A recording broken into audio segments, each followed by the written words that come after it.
قبر پر قرآن پاک پڑھنا کیسا ہے؟ نماز میں ادھر ادھر دیکھنا اور دنیاوی خیالات آ جائیں. قبر پہ قرآن پاک پڑھنا، قرآن پڑھنے کے لیے قبر پہ جانا ٹھیک نہیں ہے، بدعت عمل ہے.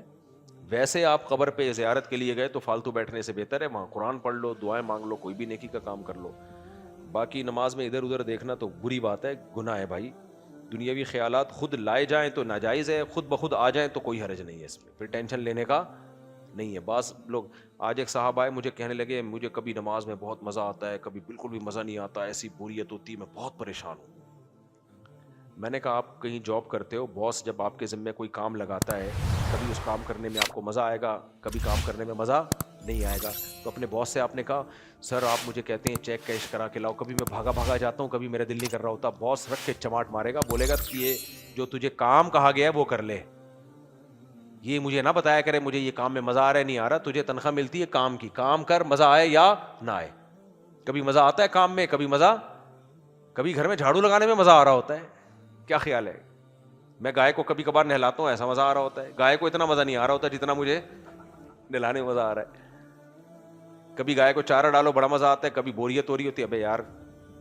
تو یہ تو دنیا میں کبھی کسی کی ایک جیسی کیفیات نہیں رہتی. تو اس لیے ہم عابد ہیں. عبادت کا مطلب غلامی. جو کام اللہ نے ہمیں لگا دیا وہ کرنا ہے، مزہ آئے یا نہ آئے.